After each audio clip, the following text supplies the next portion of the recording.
Olá, boa noite, tudo bem? Aqui é a Luciana Pereira e nós estamos em mais um Acerto Legal. Hoje, estreando a nossa websérie especial de crianças e adolescentes e contando com a ilustre participação do deputado estadual Rodrigo Amorim e da querida doutora Sabrina Campos, que estão nos brindando com a participação na nossa estreia tão especial. Boa noite, deputado. Boa noite, doutora Sabrina Campos.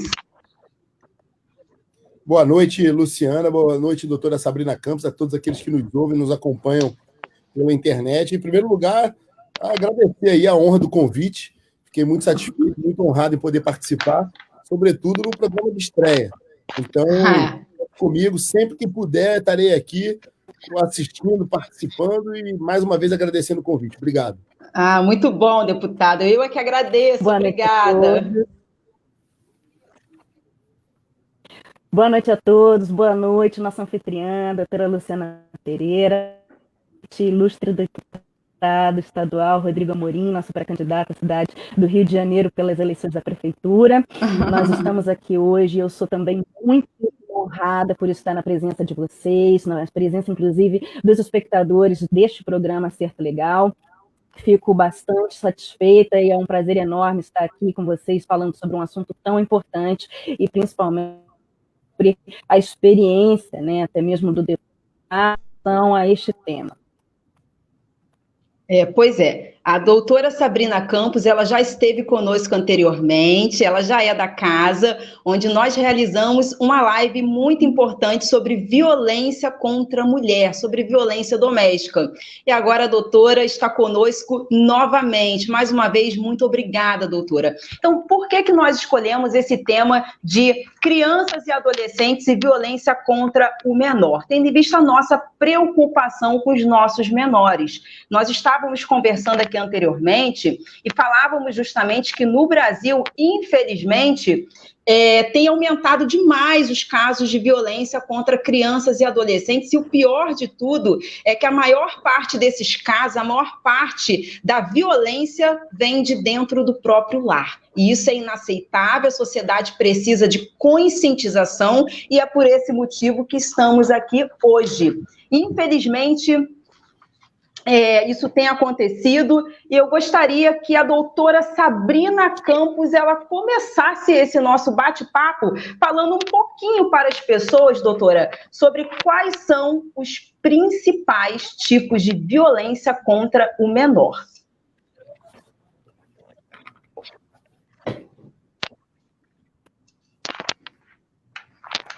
Perdi o seu áudio. Perdi o seu áudio. Pode completar para mim, por favor? Tá ok. Eu pedi para que a doutora comece o nosso bate-papo falando quais são os principais tipos de violência contra o menor. Porque as pessoas, elas pensam que a violência, quando nós falamos em violência contra o menor, que nós estamos apenas nos referindo à violência física ou abuso sexual. E não, existem vários outros tipos de violência. Eu queria que a doutora abordasse um pouquinho sobre esses tipos de violência. Sim, obrigada pela oportunidade mais uma vez, doutora Luciana. Na verdade, o Estatuto da Criança e do Adolescente, uma legislação que fez 30 anos agora em julho, dispõe, sim, sobre diversos tipos de violência, desde o constrangimento ao menor, até as alterações, né? Foram mais de 30 alterações no Estatuto da Criança e do Adolescente durante todo esse tempo, incluindo aí a famosa Lei da Palmada, que seria castigos cruéis, castigos que se excedem, né? Incluindo não só a violência física, a violência sexual, como você comentou, mas até mesmo humilhações. Então, a violência moral, a violência verbal, a violência psicoemocional, ela é abrangente, mas ela está, sim, dentro do Estatuto da Criança e do Adolescente, de diversas formas, e é muito importante que todos nós estejamos atentos a isso, em qualquer lugar, seja dentro da sua própria casa, através da violência cometida pelo familiar, ou até mesmo nas escolas, em outros lugares que aquela criança e aquele adolescente frequentem, né? Então, desde essa violência, que pode ser moral, verbal, o assédio moral, assim, aquela violência que é um pouco mais subjetiva e que muitas das vezes não enxergam, mas além da violência física e da violência sexual, nós estamos falando de crimes contra o menor. Então, é muito importante que todos que lidam com menores estejam bastante...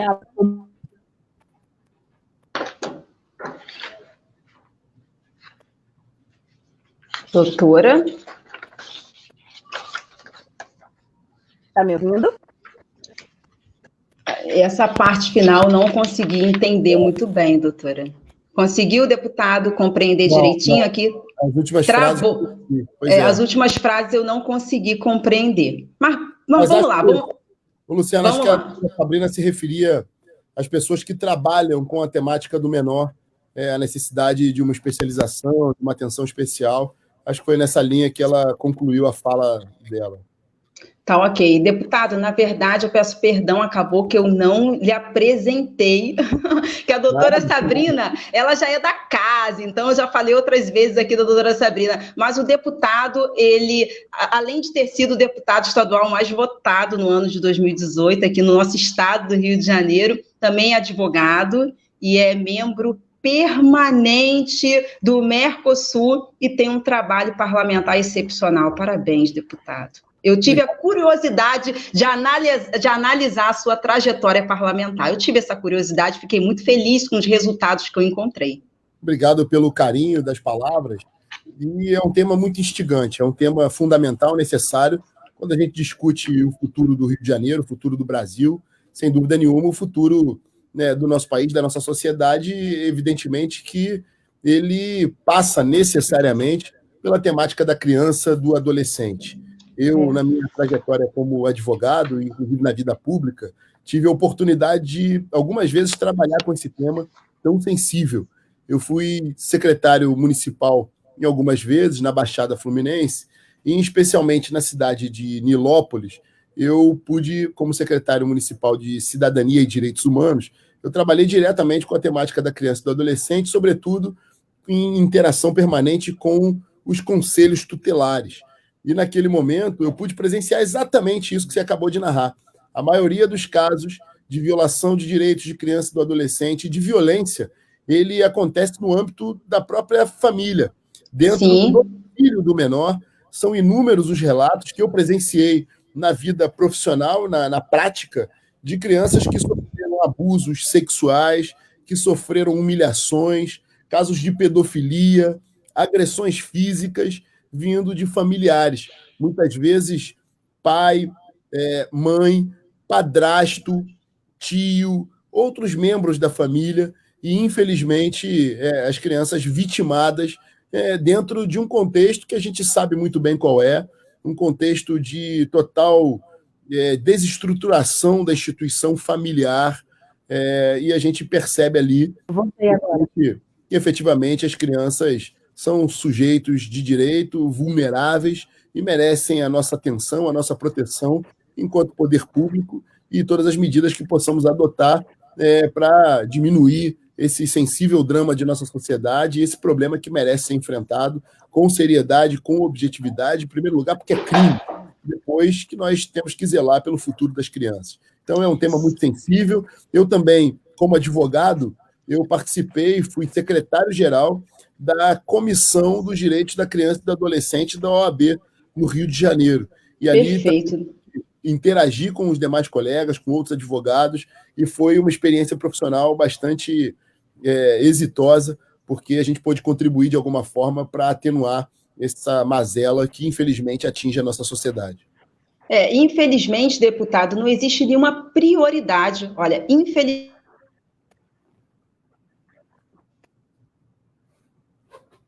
encontramos aqui no Brasil, inclusive o Brasil estava até liderando o ranking como o país que mais apresenta casos de violência contra o menor na América Latina. E apesar desses índices alarmantes, nós não temos nenhuma prioridade de tramitação quando o menor é submetido à violência. E acho que foi acredito eu que tenha sido pensando nisso que o deputado criou um projeto de lei que visa oferecer uma tramitação especial, mais rápida, para que se apure de forma mais efetiva, mais rápida, a autoria daquele delito, de forma a proteger aí o menor, uma proteção que se faz necessária em relação aos crimes hediondos, certo, deputado? Então, o deputado criou... o deputado criou um projeto de lei que visa oferecer uma tramitação especial em relação aos crimes hediondos cometidos contra crianças e adolescentes, não é? Na verdade, a gente precisa analisar essa questão que envolve as crianças e o adolescente como vítimas, aqueles que são submetidos, são sujeitos passivos na prática criminosa, delituosa, e enxergar esse problema de uma forma menos contaminada sob o ponto de vista ideológico. A gente sabe muito bem que a gente vive uma dicotomia política hoje no Brasil. O viés conservador foi o vencedor da eleição em 2018 e, infelizmente, como outras temáticas também, a gente enxerga um oportunismo, eu diria, político, de boa parte de grupos e partidos que tentam tirar proveito, mais uma vez, da tragédia humana. Então, eles se valem dos problemas cotidianos, dos problemas que atingem a nossa sociedade e tentam fazer disso o seu palanque eleitoral. Eu tenho trabalhado aqui na Assembleia Legislativa, em primeiro lugar, para combater esse mal. Na verdade, na semana passada, é um exemplo clássico disso, nós enfrentamos um grupo de esquerda, um grupo que atua aqui na Assembleia Legislativa, que tenta aproveitar-se do momento de pandemia, por exemplo, para embutir nas suas proposições legislativas boa parte, de forma muito oportunista, de suas bandeiras ideológicas. Então, a gente chega ao absurdo, por exemplo, de ter um projeto de lei na semana passada que versava sobre a saúde da mulher negra. É muito legítimo que todo cidadão seja sujeito de um programa, partindo da Assembleia Legislativa, de uma lei que visa garantir direitos de acesso universal e gratuito aos programas de saúde, mas eu faço um questionamento. Qual a diferença de uma mulher negra para uma mulher branca que faça com que uma mulher, em função da sua cor de pele, tenha um programa específico, né, de saúde pública? Todos nós sabemos, por exemplo, que doenças como anemia falciforme, ela atinge mais, historicamente, a população negra. Tem razões biológicas para isso. Mas, nesse momento de pandemia, não justifica a adoção de um programa exclusivo para mulheres negras, porque nós temos também mulheres que, independente da cor da pele, mulheres brancas que têm os seus direitos violados, que estão em situação de periferia, em situação de vulnerabilidade social e que merecem a nossa atenção, e não vai ser definitivamente a cor da pele que vai definir se um indivíduo é sujeito ou não de direitos. Então, esse confronto quase que diário acontece aqui na Assembleia Legislativa e, muitas vezes, esses mesmos grupos se valem da pauta que envolve as crianças e o adolescente para embutir, dentro do contexto de discussão, um viés ideológico que eu tento refutar o tempo inteiro. Então, essa lei que eu apresentei, ela nasce justamente por ocasião de um assassinato de uma criança e que a gente precisa, efetivamente, dar prioridade quando o crime envolver como vítima uma criança e um adolescente. Isso é a prioridade na investigação, a prioridade na tramitação de todo ali o processo penal, até que a gente consiga ter a efetividade de se buscar a punição para aqueles delinquentes, para os marginais que cometem delitos contra crianças e adolescentes. Foi nesse intuito, mas, infelizmente, a esquerda ela se desesperou, porque um projeto que seria, em tese, obra da esquerda, um projeto que visa defender e proteger indivíduos que merecem a nossa atenção, que estão as nossas crianças e adolescentes, partiram de um deputado de uma bancada conservadora. E eles não toleram isso, porque eles nos acusam de tudo que eles efetivamente são. São intolerantes, eles são preconceituosos, eles atuam com ódio e não aceitam, primeiro, a derrota, como tiveram uma derrota no plenário da Assembleia na semana passada, e não aceitam o nosso protagonismo em ações que são efetivamente importantes, como nessa ação parlamentar, visando buscar o direito das crianças e dos adolescentes no Rio de Janeiro.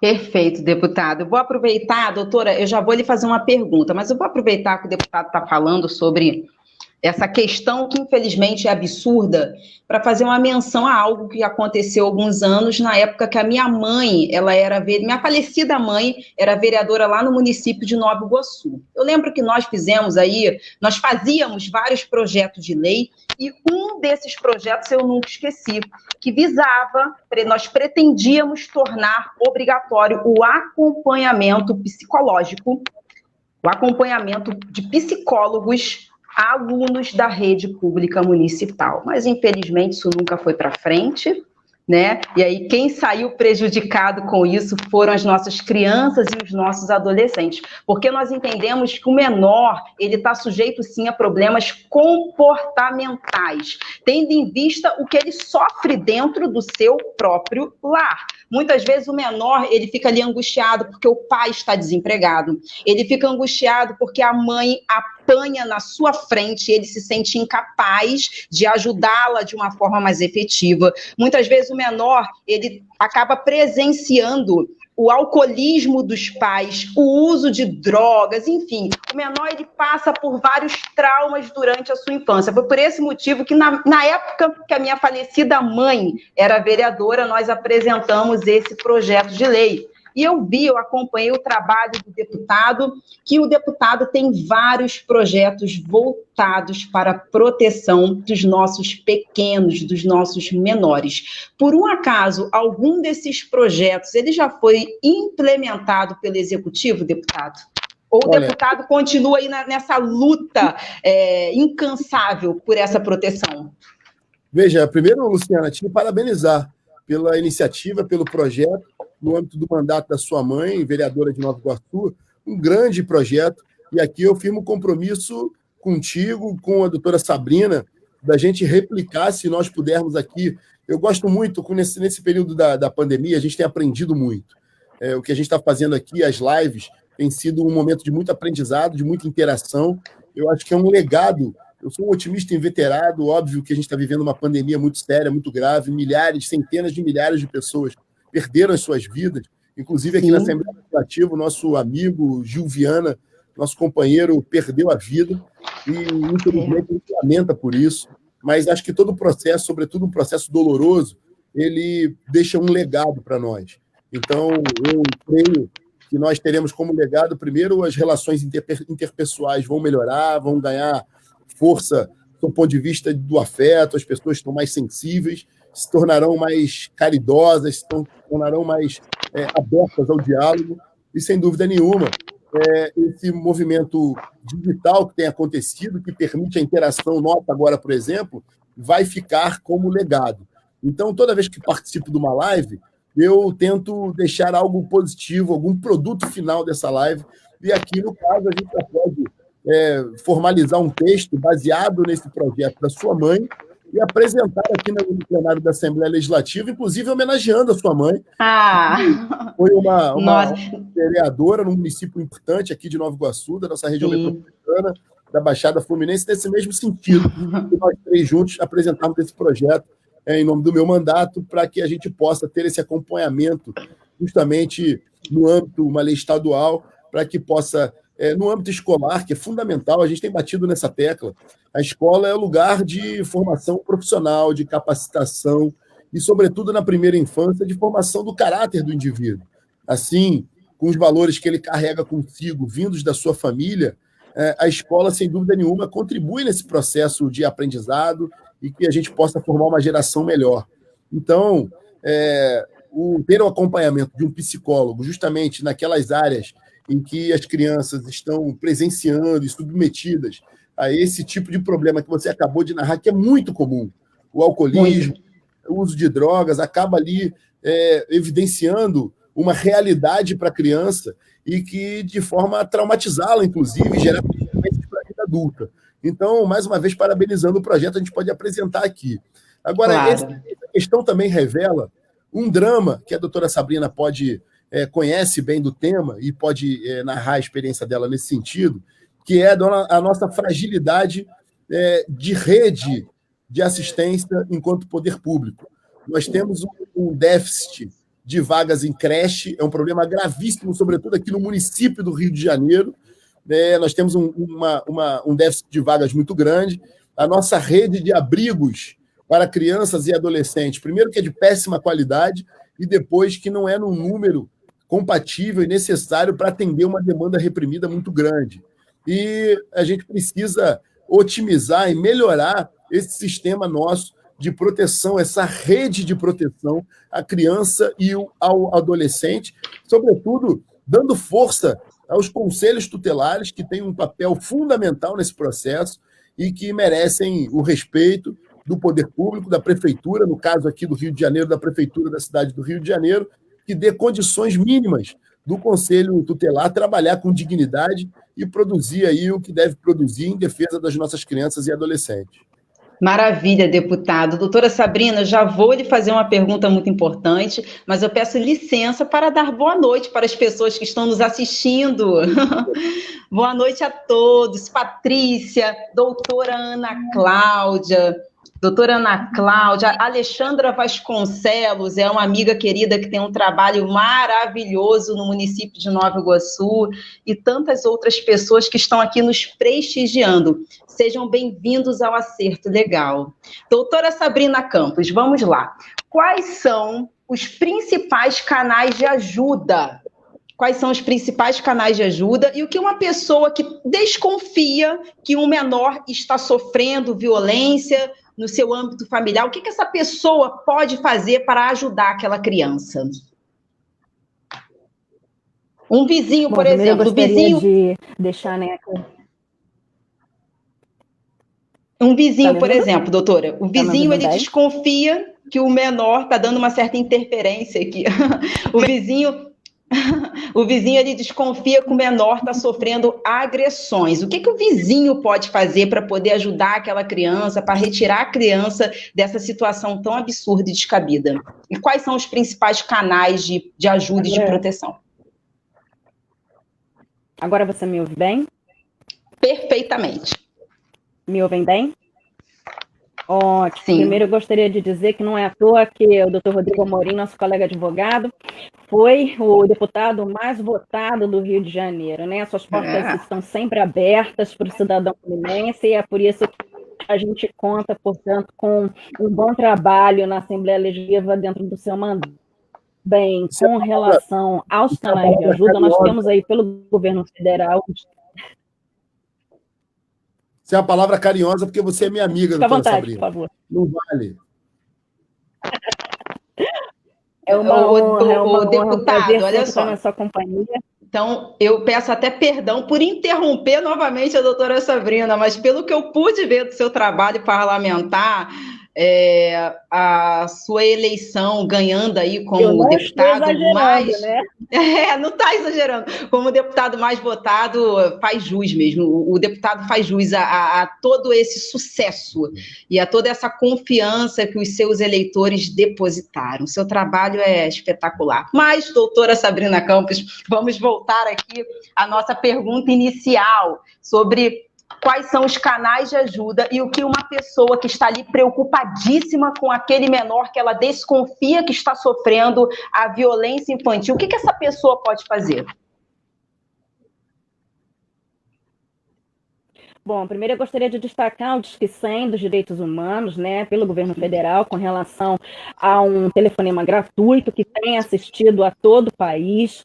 Claro, 190, que também atende em todo o Brasil, um telefonema de emergência, que é da nossa polícia, que tem feito um trabalho fenomenal em relação a isso, inclusive com uma alteração no Estatuto da Criança e Adolescente, do Estatuto da Criança e do Adolescente com relação até mesmo a infiltração de agentes policiais para combater os crimes sexuais, especialmente na internet, né, os crimes de pedofilia, os crimes de constrangimento e de todo outro tipo de violência, como cyberbullying dentro da internet. E nós temos, claro, né, projetos aí paralelo, como o Disque Denúncia, para quem quiser fazer a sua denúncia anônima. O telefone, eu lembro aqui a todos, pelo menos do estado do Rio de Janeiro, né, 22 53 11 77, e outros projetos paralelos, como o Projeto Justiceiras, na qual eu faço parte, inclusive, e atende a meninas também, né, menores de idade também, além de mulheres, que é a DDD 11, porém atende online pelo WhatsApp, tanto no Brasil quanto no exterior, 9963912, conta também não só com atendimento jurídico, atendimento psicológico, atendimento médico, assistência social e rede de apoio e acolhimento. Qualquer pessoa, o Estatuto da Criança e do Adolescente deixa isso muito claro, toda e qualquer pessoa que tenha conhecimento de risco, de perigo, né, ou de um menor estar não só na iminência de sofrer algum tipo de violência, mas esteja de fato sofrendo, sendo vítima de violência, tem o dever e obrigação de fazer essa denúncia. Então, vai além só dos próprios responsáveis, né? E a gente também reforça que o Estatuto da Criança e do Adolescente fala, inclusive, sobre a perda, né, do poder familiar, a destituição do poder familiar, né, com a perda da guarda, em casos de violência, né, em casos, por exemplo, dos crimes que o próprio Estatuto da Criança e do Adolescente traz no seu corpo como legislação especial. Então, é muito importante que alguns canais, não só do governo federal, como esses outros, estejam trabalhando juntos. E, é claro, como foi citado pelo próprio deputado, os conselheiros tutelares têm uma importância extremamente fatal dentro desse acompanhamento, porque eles agem como representantes do Ministério Público pelo ECA, né, a nossa legislação específica, e são o primeiro canal que a gente também deve procurar. Então, você que conhece uma vítima, você pode entrar em contato direto com o conselheiro tutelar. Eles são vários dentro do mesmo distrito, cerca de 4 a 5, pelo menos, dentro da obrigatoriedade da legislação, e é de suma importância, né, o cargo dentro da própria legislação. Então, é muito importante que todos nós estejamos cientes disso. Tá ok, doutora, muito obrigada mesmo, muito válidas suas colocações. Deputado Rodrigo Amorim, nós verificamos que o deputado levantou uma bandeira contra o bullying, né, tendo em vista que é uma prática muito abusiva, muito ofensiva e que pode acarretar várias consequências para o menor. Então, falando em bullying, quais seriam as dicas que o deputado poderia ofertar para os pais, para as crianças, para os adolescentes, para a sociedade, para que isso venha a se amenizar ou que não atinja tanto o menor como, infelizmente, nós sabemos que atinge e causa consequências graves. Tem menor que até se mata, se suicida, enfim, né? E isso precisa nós precisamos desse despertar. Então, quais seriam as dicas que o deputado poderia ofertar para os pais, para os menores, para os professores, para a sociedade? Ô, Luciano, eu me permito mais uma vez trazer a discussão para o aspecto ideológico. Eu acho que essa geração nossa tem vivido um problema muito grave, e eu vou falar português claro para que as pessoas nos compreendam. Existe um mimimi muito grande em torno de certos temas. Então, o politicamente correto, infelizmente, tomou conta de toda a sociedade, inclusive no que diz respeito às crianças e aos adolescentes. Há uma tentativa flagrante, muito evidente, mais uma vez dizendo, de partidos e grupos de esquerda que tentam criminalizar, por exemplo, a forma pela qual os pais dão educação aos seus filhos. Eu acho que todos nós tivemos alguma experiência com os nossos pais de um castigo, até de uma palmada, e que isso não mudou a vida de ninguém. Isso verdade. Agora, obviamente que há limite. Obviamente que aqui não tem ninguém defendendo agressão à criança, muito pelo contrário. Mas é necessário que a gente preserve a instituição familiar, porque os valores, o caráter, a formação das crianças, ela vem do âmbito da família, vem do seio da família, que tem que ter autoridade para poder educar os seus filhos com os valores que bem entender, processando a fé, a religião que bem entender. Isso faz parte da liberdade do indivíduo. A gente defende a instituição familiar com os valores, com a liberdade para os indivíduos serem criados, de terem as suas vontades, os seus desejos, independente da vontade do Estado. Sobre a questão do bullying, existe também uma velha... Hoje existe uma tendência de considerar que tudo o que acontece com a criança no ambiente escolar é bullying. Quantos de nós já não sofreu ali, durante a adolescência, durante a infância, um amigo colocando apelido, um amigo fazendo uma brincadeira que às vezes você não gostava e que você prontamente revidava ou anunciava para uma professora que não estava satisfeito com aquilo, e que fazia muitas vezes, e faz parte da formação do caráter de um indivíduo, sofrer repreensões, sofrer negação por um grupo social. É importante para o convívio em sociedade que as pessoas e as crianças e adolescentes também sofram, se submetam a esse tipo de confronto dentro de um núcleo social. Agora, evidentemente que não se pode permitir o exagero, as agressões físicas, as agressões morais que ultrapassem a linha da ética, a linha do permitido e, sobretudo, a ética, o que diz a lei. Então, é fundamental que a escola tenha atenção, e aí, mais uma vez, eu parabenizo o projeto da vereadora, da sua mãe, o projeto que você apresentou, porque um acompanhamento profissional, técnico, dos pedagogos, dos psicólogos, do professor, que merece ser valorizado, reconhecido, capacitado, faz com que a escola possa detectar onde houver excesso, onde houver agressão, onde houver humilhação, para que possa ter uma intervenção por parte da escola e adotar as medidas que os professores, os diretores de escola já sabem o que fazer para mediar aquela questão, para afastar os indivíduos que estão com a crise, com o problema acontecendo, para contactar a família, porque a família é fundamental nesse processo. E, obviamente, quando o caso avançar para uma gravidade que envolva a prática criminosa, poder ter ali o amparo da delegacia de polícia, que vai adotar as medidas necessárias ao lado do Conselho Tutelar, do Ministério Público, para que possa haver uma pronta intervenção.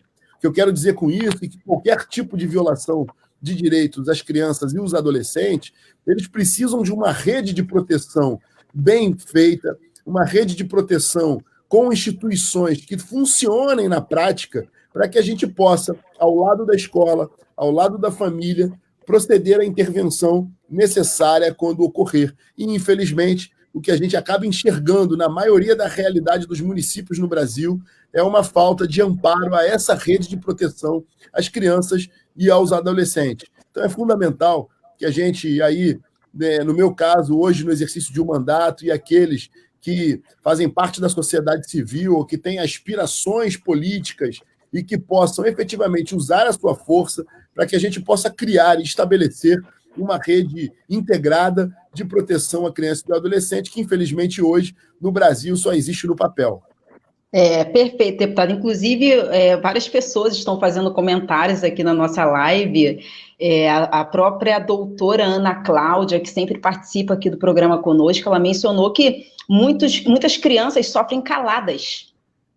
Muitas crianças crescem com essa dor, e os problemas na fase adulta são muitos.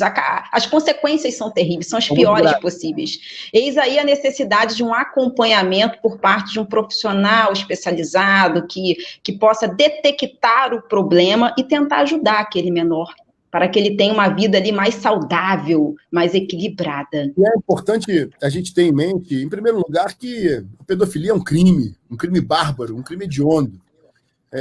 As outras formas de violência também, não só a violência sexual, mas a violência física, os maus-tratos, eles são muito graves, cometidos contra crianças, adolescentes indefesos, que merecem a nossa proteção, a nossa atenção, o nosso dever de protegê-los. E, principalmente, nós falamos no início do programa aqui que, infelizmente, a maioria do ambiente de cometimento desses delitos é dentro do ambiente doméstico. Então, é fundamental que os pais acompanhem qualquer mudança de comportamento habitual da criança. Isso pode revelar justamente isso que a doutora Ana Cláudia acabou de dizer, que as crianças estão sofrendo caladas e, às vezes, é algo muito sério que merece de uma intervenção, inclusive, do poder público, e que é fundamental a atenção dos pais para qualquer mudança de comportamento. Nessa experiência que eu tive na Baixada Fluminense, eu presenciei casos horrorosos de assédio sexual, de violência sexual contra crianças e adolescentes, cometidos dentro de casa. Infelizmente, mais uma vez dizendo, não querendo ser redundante, essa rede de proteção é uma rede de proteção falha. Eu costumo citar aqui um caso que recebi através do Disque 100, que é um programa do governo federal, que ele repassa para a rede municipal as denúncias de maus tratos e tudo mais. e aí eu prontamente acionei a Guarda Municipal, os programas da delegacia local, e a gente fez uma diligência naquela casa, que não era a primeira vez que havia um relato, e ali a gente constatou que era um casal que estava sempre em briga, e todos dois dependentes químicos, usuários de drogas, usuários de crack, e uma criança de 3 anos de idade, dentro de um ambiente muito degradado, não tinha nem luz elétrica, porque o pai tinha vendido a fiação para comprar droga, o cobre da casa para comprar droga, uma condição absolutamente insalubre. No canto de uma sala sem luz, um bolo de comida mal acondicionada, fora do prato, uma comida que estava ali apodrecida quase, e a criança comendo aquela comida do chão, sem nenhuma condição, imunda, e ali teve uma intervenção justamente do Conselho Tutelar, em que essa criança acabou indo para um abrigo, numa intervenção do Ministério Público, junto à Vara da Infância e do Adolescente, numa condição que os pais não poderiam estar com o poder de controlar, que é o que há de mais sagrado, é o pátrio poder, é a força da família e de poder criar seus filhos. Mas muitas vezes é necessário uma intervenção estatal para isso. Agora, é fundamental que haja um acompanhamento e efetivo trabalho dessa rede instalada que possa promover a proteção da criança e do adolescente e, sobretudo, a atenção à família, que precisa ser respeitada, valorizada como instituição, célula motriz, célula principal da nossa sociedade. Então, ok, perfeito, deputado, perfeito. O deputado sempre faz colocações perfeitas, né? Doutora Sabrina Campos, nós sabemos que o Estatuto da Criança e do Adolescente sofreu aí várias alterações nos últimos tempos, mais precisamente agora no mês de julho, se eu não me engano. Então, a doutora poderia trazer essas principais alterações?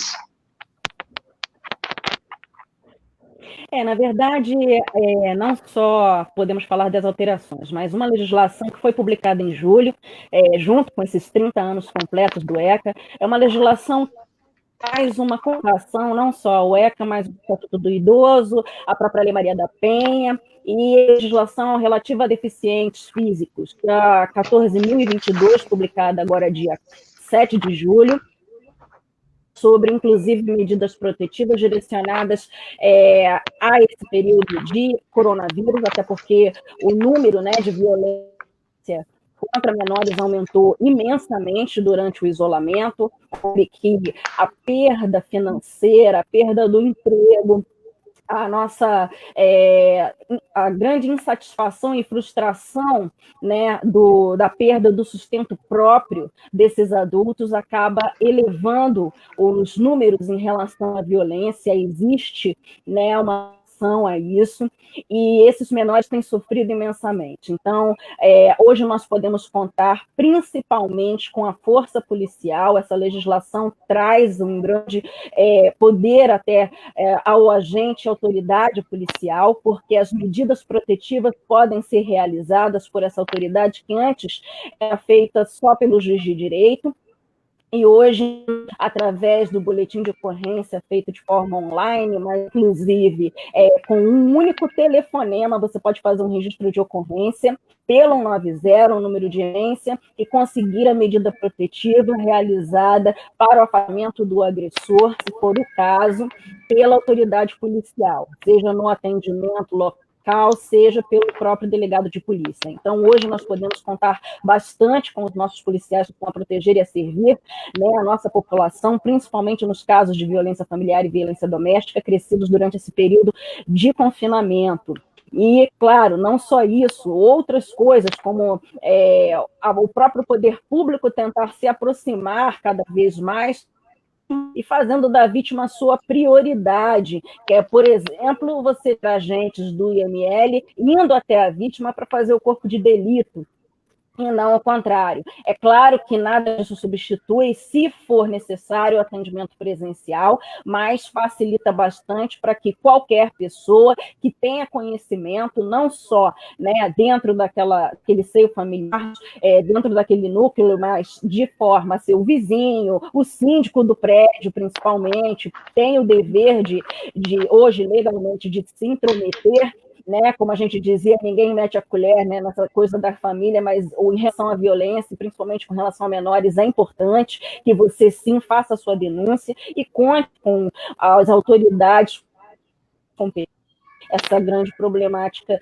do menor. Hoje a gente pode falar que realmente citou, existe uma falha gravíssima do que a gente vê em relação às assistências, as necessidades não estão sendo atendidas, nós estamos falando aí, às vezes, sobre a possibilidade da perda do poder familiar para uma família substituta, e quem é que faz esse acompanhamento, como esse acompanhamento é feito, como isso realmente traz em benefício da criança. É muito importante que a gente esteja sempre discutindo dentro da coletividade a respeito desse tipo de situação, porque quando a gente fala da primeira infância, principalmente, quando a gente fala da criança, né, do adolescente, a gente está falando exatamente dessas primeiras impressões, dessa consciência que se cria em relação à violência e, portanto, né, acaba gerando aí o ciclo da violência, onde aquela vítima pode se tornar, portanto, um agressor, ou se torna uma vítima, e os relacionamentos abusivos vão se gerando,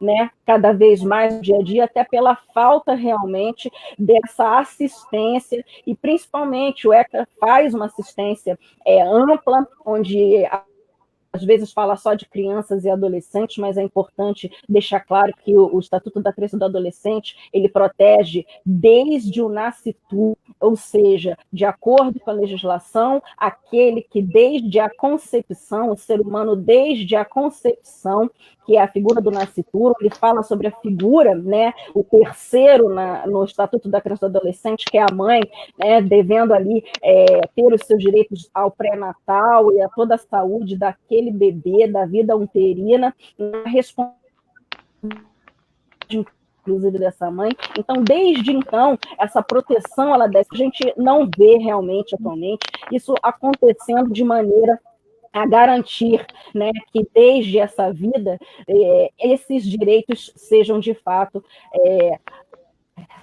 garantidos, assistidos e, portanto, exercidos, né? Então, a gente precisa realmente reavaliar uma série de questões, e principalmente na inversão de valores, como o deputado falou, em relação principalmente à família, né? E a política das drogas, e que a gente vê onde a violência cresce muito mais, e isso é importantíssimo para qualquer pessoa hoje dentro da nossa sociedade que queira mudar as gerações mais jovens e as gerações futuras. Perfeito, doutora Sabrina. Maravilhosa a sua colocação. Gostaria, mais uma vez, de dar boa noite para as pessoas que estão entrando aqui na nossa live. Nós já temos aqui 45 minutos, mas ainda assim pessoas continuam entrando e nos assistindo. Boa noite a todos. São muitos os comentários. São muitos. Gratidão. Obrigada pela participação de todos vocês.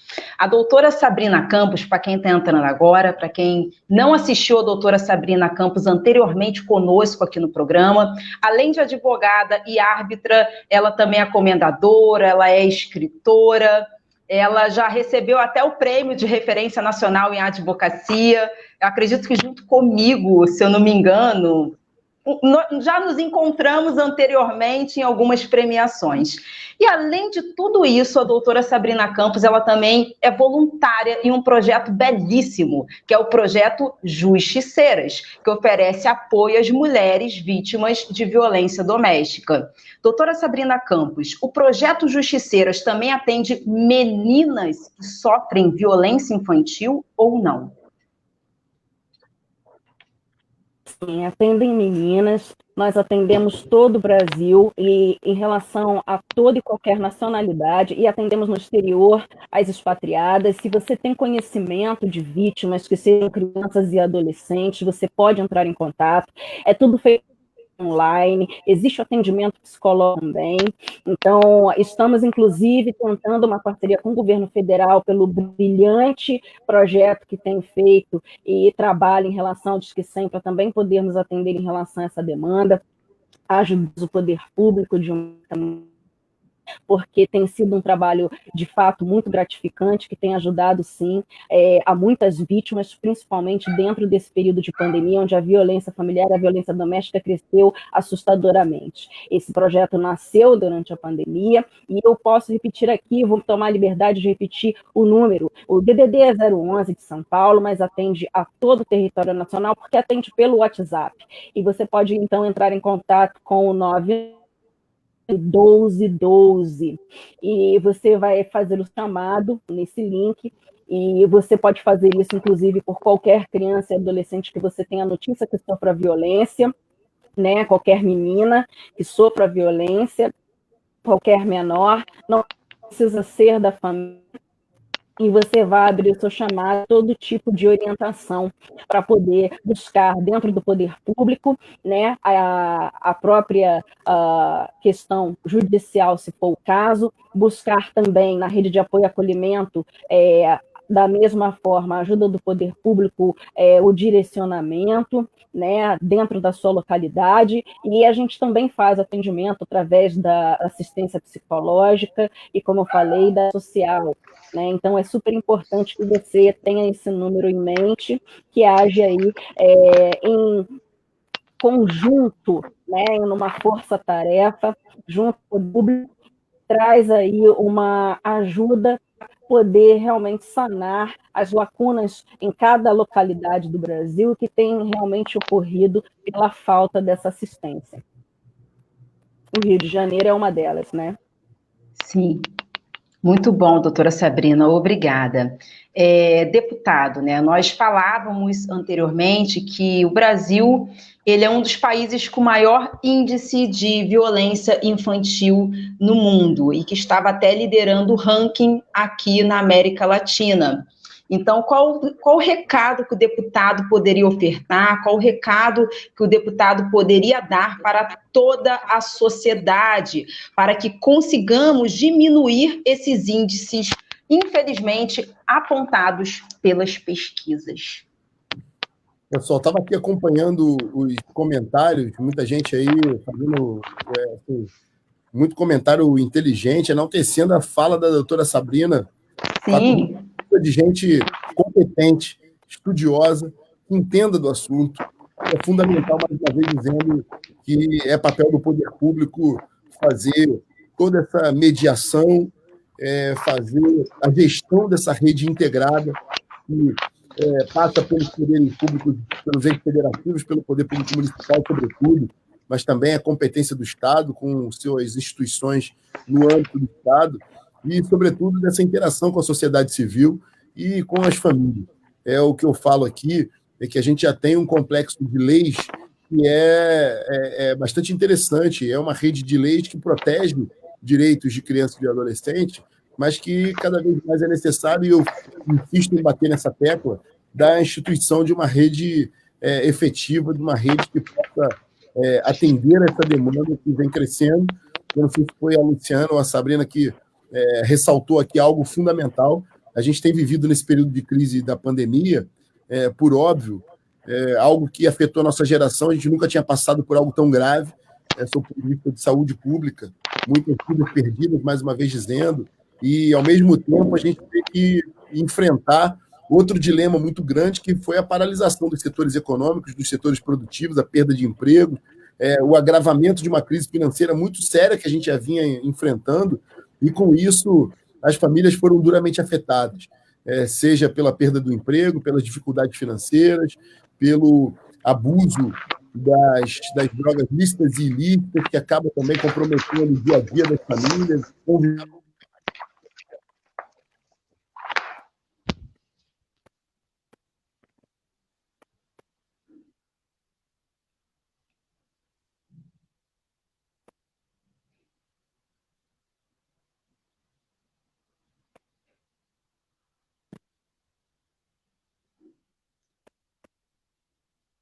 Doutora Sabrina, deputado, conseguem me escutar?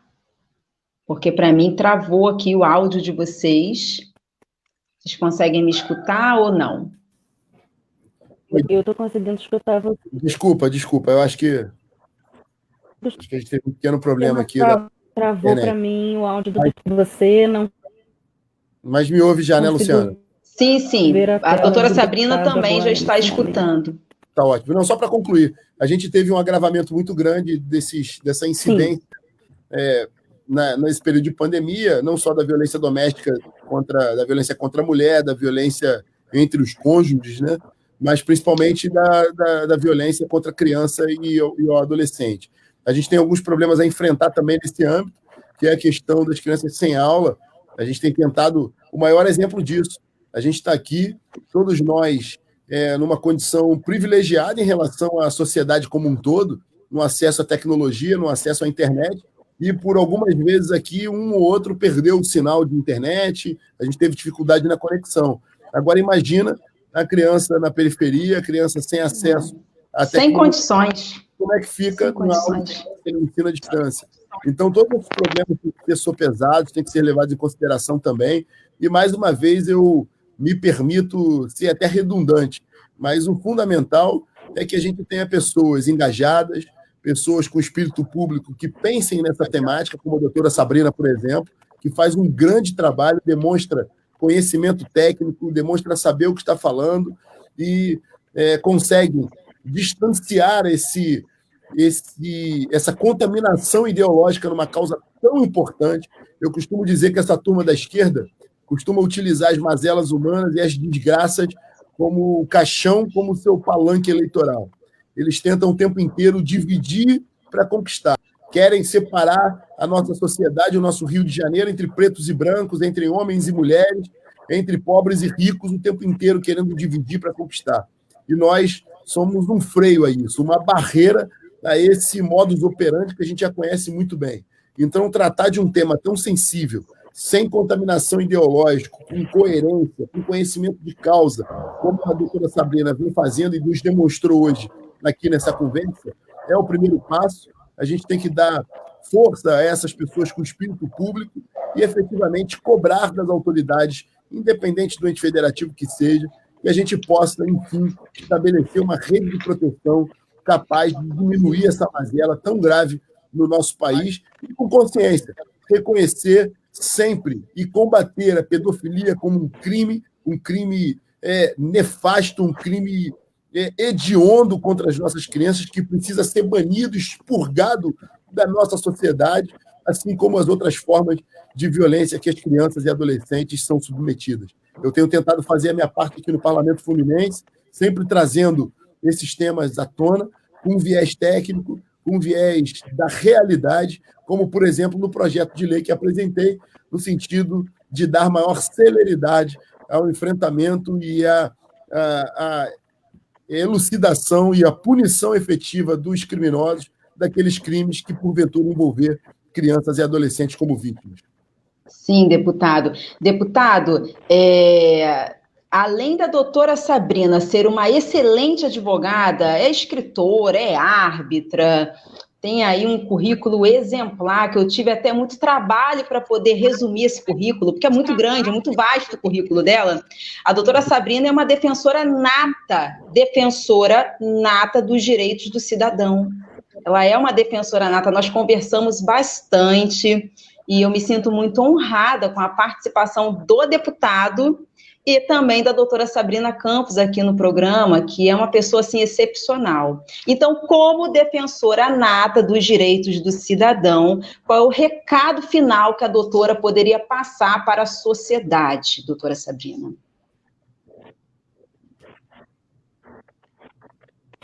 O meu recado é cobrança, que você cobre sim sempre, que você denuncie sempre a violência, que você jamais se omita, que você jamais se cale, e que você saiba sempre escolher muito bem a voz que vai te representar, para que você possa ser ouvido, e sempre consiga obter ter, principalmente do poder público, aquilo que o poder público tem o dever de garantir, que são os direitos que você tem dentro daquilo que já existe e daquilo que precisa ser melhorado. Você precisa, cidadão, saber o que é o seu direito, quais são os seus deveres e obrigações, e você não pode mais aguentar calado, e você não pode mais sofrer e se omitir. É importantíssimo, dentro desse assunto de violência contra menores, que você venha a falar e venha a cobrar, principalmente a denunciar. Então, sim, procure os órgãos competentes, as autoridades competentes, confie sim, e busque sempre tentar ajudar a fazer com que esse poder público evolua cada vez mais no seu trabalho, buscando pessoas como o nosso deputado estadual Rodrigo Amorim, que está aqui hoje, que tem seu gabinete de portas abertas, que está sempre com os ouvidos ali à disposição da nossa sociedade, pessoas que estão sempre dispostas, como ele, a assim ouvir a voz do cidadão ser ouvida. Isso é muito importante dentro da nossa representatividade enquanto cidadãos, que a gente faça a nossa voz ser ouvida e que a gente, portanto, tenha os nossos direitos garantidos. Jamais se omita, jamais se cale, e você se encobre das autoridades aquilo que é direito seu, jamais se permita viver aquilo e sofrer, né, principalmente com o que a gente vem sofrendo hoje, que é a violência. Seria excelentíssima aqui a minha sugestão, gostaria de deixar, porque vocês fizeram muitos elogios a mim, mas na verdade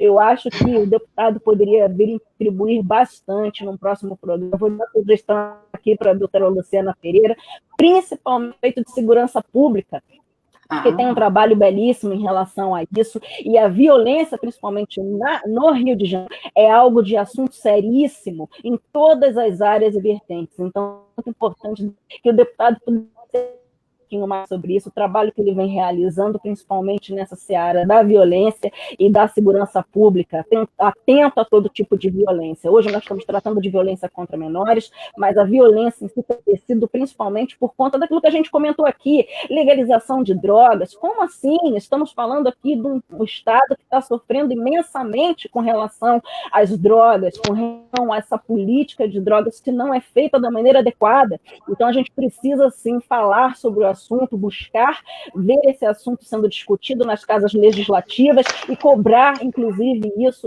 dos nossos representantes. Faça a sua voz ser ouvida, jamais se cale e jamais se permita ser calado. Esse é o meu recado para você hoje à noite. Então, muito maravilhoso, obrigada. Maravilhoso. Muito obrigada também com carinho, a generosidade, que, olha, a generosidade da doutora Luciana e do deputado Rodrigo Amorim em relação a mim, não tenho como expressar em palavras. A doutora é muito modesta, doutora. A doutora é muito modesta. Olha, pura gratidão. Eu quero aproveitar por estar aqui na presença de vocês hoje. Eu quero aproveitar aqui a oportunidade, porque eu tenho vários clientes que estão aqui assistindo a live, elogiando o deputado, vários, o pastor Vanderlei, que é uma autoridade que nós temos lá em Nova Iguaçu, a Alexandra Vasconcelos, que exerce um trabalho fabuloso junto às mulheres, enfim, são tantas pessoas maravilhosas comentando aqui a nossa live e parabenizando, né? Então, muito obrigada a todos vocês que nos assistiram. Aproveito também a oportunidade para pedir para que curtam o nosso programa, pois, como eu sempre digo e repito, a sua curtida é um incentivo e nos mostra que estamos no caminho certo, que é servindo a vocês, que é servindo a própria sociedade. Deputado Rodrigo Amorim, gratidão. Eu estou muito feliz. Eu me sinto verdadeiramente honrada com a sua participação aqui no Acerto Legal. Estou muito feliz. Doutora Sabrina Campos, muito obrigada pela sua generosidade. A doutora é generosa enquanto cidadã, enquanto advogada, enquanto árbitra, em todas as searas a doutora é sempre muito generosa. Eu estou honrada com a participação de pessoas tão ilustres aqui no Acerto Legal. Parabéns, Luciana, parabéns pelo trabalho, tá? Muito bacana estar aqui, espero voltar outras vezes. Dar um beijo na doutora Sabrina aí, parabenizar mais uma vez pelo trabalho, pela competência e dizer que esse trabalho que está fazendo aqui, abrindo espaço para para a gente falar de um tema tão importante. É uma forma de contribuir e cobrar daquele que você elegeu, do teu representante, da interação que a gente cada vez mais precisa, na formatação de uma rede competente e, sobretudo, atenta à nossa realidade, sem contaminação ideológica, que a gente possa efetivamente cuidar de quem precisa, das nossas crianças, dos nossos adolescentes, do nosso futuro. Então, o Rio de Janeiro depende disso, depende desse trabalho, mas esse trabalho já começou, o futuro é agora, através de pessoas competentes, pessoas devotadas a essa missão, e tenho muito orgulho de fazer parte desse time aí, estar aqui hoje, podendo contribuir com um pouquinho, tentando fazer a minha parte aqui no Legislativo. A gente sai com um saldo importante, que vai ser a apresentação desse projeto de lei, e fica aqui o meu carinho a todos que nos acompanharam. Peço que curtam as páginas nas redes sociais, tanto do programa da doutora Luciana Pereira, doutora Sabrina, e que a gente possa continuar interagindo e lutando por um Rio de Janeiro mais justo e com a ordem restaurada, que é o que essa cidade definitivamente precisa. Muito obrigado pelo carinho, pelas palavras carinhosas, de amigo não vale. Então, considero vocês duas grandes amigas, não vale os elogios de amigo, não valem, mas mais uma vez a minha gratidão e a oportunidade pelo convite e a honra de ter participado de um debate tão alto nível e que, de forma muito objetiva, pode contribuir para o engrandecimento, para o melhoramento da nossa cidade. Obrigado. O deputado, teve uma pessoa que acabou de comentar aqui, o acerto legal acertou legal com eles. É muito bom, muito gratificante. Doutora Sabrina, mais uma vez, muito obrigada, deputado, obrigada a todos que estiveram conosco, e temos um encontro marcado na próxima terça-feira, às 20 horas, aqui na página da Acerto Legal. Um abração para todos. Tchau, tchau. Tchau, muito obrigada. Tchau. Tchau.